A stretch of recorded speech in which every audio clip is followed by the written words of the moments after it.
The nurse prepares an order of 0.6 mg atropine IM. The label on the available medication reads 0.3 mg atropine per 0.5 ml. How many milliliters will the nurse administer? A. 2.25 milliliters. B. 1.75 milliliters. C. 1.0 milliliters. D. 1.25 milliliters. E. 0.5 milliliters.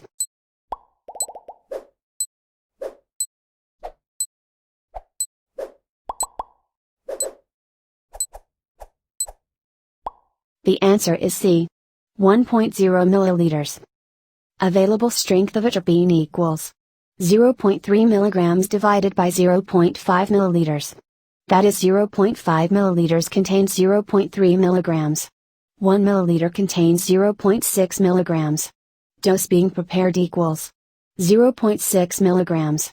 Amount of atropine required equals dose required divided by available strength equals 0.6 divided by 0.6 equals 1.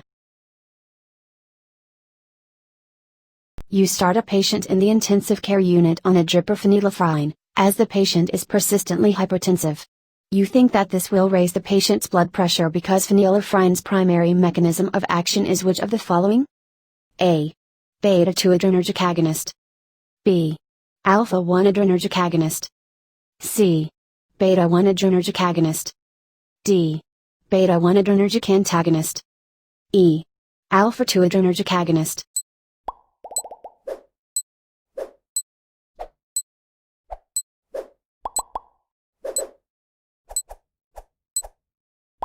The answer is B.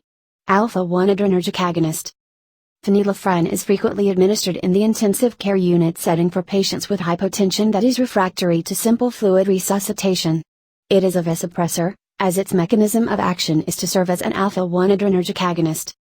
The other choices are incorrect, as they represent the primary mechanisms of action of a handful of medications other than phenylephrine. An example of an alpha-2 adrenergic agonist would be methyl-dopa. An example of a beta-1 adrenergic agonist would be dobutamine. An example of a beta-2 adrenergic agonist would be albuterol. An example of a beta-1 adrenergic antagonist would be atenolol. You are the nurse taking care of a patient with asthma. The patient reports using his albuterol inhaler about once a month for wheezing and shortness of breath. Albuterol functions by which of the following mechanisms of action? A. Beta-1 adrenergic receptor antagonist. B. Beta-1 adrenergic receptor agonist. C. Beta-2 adrenergic receptor agonist. D. Beta-2 adrenergic receptor antagonist. E. Alpha-1 adrenergic receptor agonist.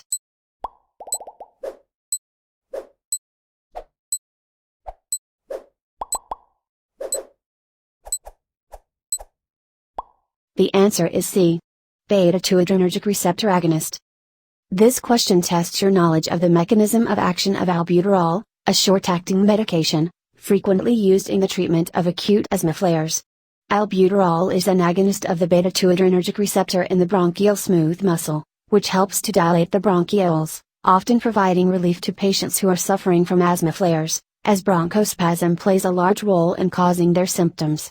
Additional effects of albuterol include increased heart rate, increased insulin release, and vasodilation among others.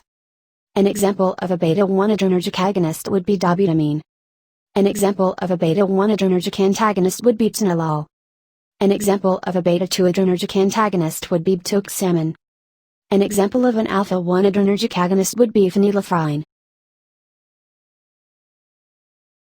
You are taking care of a patient undergoing chemotherapy for breast cancer and she complains of nausea. Her physician prescribes her ondansetron for nausea relief. What is the mechanism of action of ondansetron? A. Dopamine D2 receptor antagonist. B. Serotonin 5-HT3 receptor agonist. C. Serotonin 5-HT3 receptor antagonist. D. Serotonin 5-HT3 receptor partial agonist. E. Dopamine D2 receptor agonist.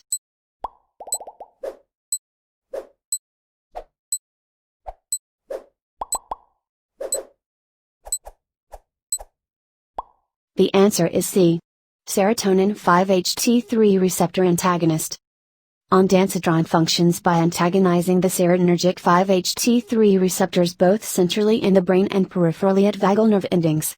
It is frequently given as an anti-nausea and antiemetic agent for patients with cancer undergoing chemotherapy and/or radiation therapy, as well as in post-operative patients, and for patients with gastroenteritis, among other uses. Ondansetron is neither a full nor a partial agonist of the 5-HT3 receptors, making those answer choices incorrect. Metoclopramide, which is another anti-nausea agent, is an antagonist of the dopamine D2 receptor, but ondansetron is not, so this choice is incorrect. Neither metoclopramide nor ondansetron is an agonist of the dopamine D2 receptor. You are a nurse at a gastroenterology practice and your patient is being started on ranitidine for gastroesophageal reflux disease, GERD.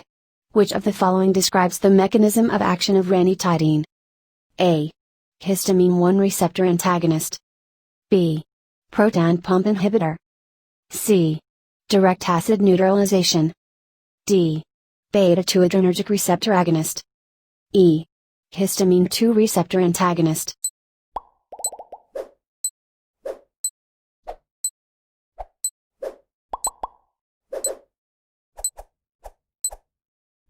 The answer is A. Histamine 2 receptor antagonist. This question tests your knowledge of the mechanism of action of the commonly prescribed antacid medication, ranitidine.